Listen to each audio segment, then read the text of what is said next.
And concluding all election disputes before the swearing-in of declared winners has been identified as key to protecting the legitimacy of the electoral processes, a deepening of good governance, and curbing undue influence of the judiciary. The executive director, a Clean Foundation, Gad Peter, made a call on Wednesday in Abuja at the Policy Brief Observation presentation on the 2023 Election Petition Tribunals. The event, organized with support from Legal Defense Assistance Project (LEADUP) and the MacArthur Foundation, was to enhance transparency, legitimacy, accountability, and fairness of the petition tribunal in Nigeria.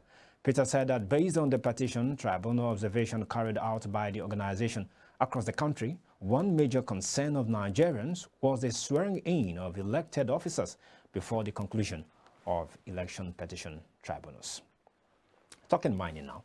The Minister of Solid Minerals Development, Dele Alake, has disclosed that miners and operators owe the federal government more than 2 trillion naira. He, however, noted that in Kaduna State, over 300 billion naira is owed. Speaking yesterday in Kaduna during a meeting with licensed minerals holders, laterites, sand operators dealers, the minister was represented by the acting zonal mines officer, Northwest Zonal Office of the Ministry, Kutman Hosea Ali, said the current administration of President Bola Tinubu is determined to halt the activities of illegal miners across the country, while describing the activities of illegal miners as a huge crime against Nigeria and Nigerians, which he said is unacceptable. The minister then the Special Mines Task Force to be activated in Kaduna to clamp down on illegal miners and non-payment of royalties, which must be paid on a monthly basis, as well as other taxes to the government of Nigeria. Now, the federal government and development partners, UNICEF, World Health Organization, Gavi, Bill and Melinda Gates, and Aliko Dangote Foundations have reiterated commitment to help Kebbi State government eradicate the variant polio virus in the state before the end of the year 2024. The UNICEF and other development partners are the commissioning of an Emergency Operations Center, EOC, and the 4 vehicles donated by Gavi. The federal government and UNICEF in Benin Kebbi said the establishment of the EOC is a commitment and a starting point for them to work together with the state government to stop the virus. UNICEF representative Christiana Munduati urged the state government to get its officials committed to the fight against the virus. The executive director, National Primary Healthcare Development Agency, Mui Aino, charged the state's Primary Healthcare Development Agency to ensure traditional rulers are carried along in the fight against the virus. Earlier, the executive secretary of Kebbi State Primary Healthcare Development Agency, Abubakar Atiku Kende, said the center was established to address, mitigate, and contain the polio virus that is already circulating in the state. Talking agriculture now, the Nigeria Agro Input Dealers Association, NIDA, has launched its compliance monitoring team on agricultural input distribution sales in the country to curb cases of fraud and malpractices during government interventions. The president of NIDA, Alhaji Kabir Umar Farah, who inaugurated a team on Thursday in Abuja, said the step was necessary in order to tackle cases of malpractices and fraud, which bring bad name to agro dealers across the country. Alhaji Farah said NIDA was committed to self-regulation and collaboration with relevant stakeholders to curb corruption in the distribution of agricultural inputs. He said the compliance monitoring team reflects NIDA's dedication to ensuring the integrity of input distribution and its mission to contribute to sustainable agricultural development in the country. Alhaji Kabir also called for collaboration with relevant stakeholders to address the scarcity of urea in Nigerian markets, highlighting the NIDA's commitment to working towards robust and sustainable sales and distribution of quality inputs for both small and large-scale farmers.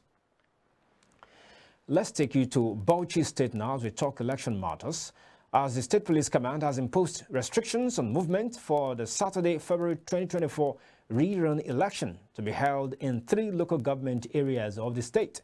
The restriction of the movement is from midnight of Friday to 6 p.m. of Saturday, February 3, 2024.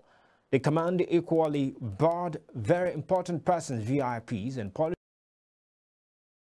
politicians from going to a polling unit with their security details on election day. Only individuals engaged in essential services such as the Independent National Electoral Commission, INEC staff, ambulance crews, firefighters, and authorized election observers with valid identification are permitted at the election venue.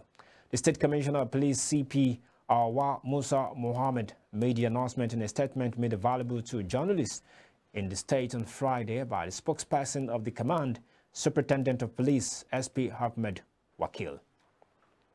We're from Bauchi State, still talking elections, back to Lagos State, where the office of the Independent National Electoral Commission says it's set for the conduct of Saturday's Surulere Federal Constituency 1 by-election in the state. Speaking off camera on the Commission's preparedness for the exercise, Head Voter Education and Publicity Alhaji Taiwo Gbadegashi at the local government office in Surulere said over 86.3% of the PVCs to be used for the election have been collected by voters ahead of the February 3rd election. Gbadegashi said a total of 140,377 were registered, with only 121,111 PVCs collected. He said the election will be conducted across the 6 registration area and 258 polling units of the constituency, and that the sensitive materials have been moved to the respective registration areas ahead of tomorrow's election. Meanwhile, the Police Command says it's prepared for a hitch-free conduct of Saturday's Surulere Federal Constituency 1 by-election in the state. The State Commissioner of Police, Adegoke Fayoade, at the local government office of the Independent National Electoral Commission, says over 6,000 police officers were deployed for the election. The police commissioner says movement will be restricted in and around the area of the elections. We have over 6,000 policemen deployed, and we have other policemen too that will be moving outside the constituency to ensure free and fair election. So we have more than enough policemen. Those within the constituency are 6,000. Those outside the constituency, I will also be monitoring that nothing happens from outside the constituency. Also there.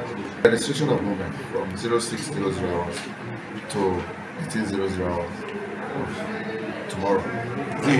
Within where? Yes, within the federal constituency where the election is taking place, the Federal Constituency 1.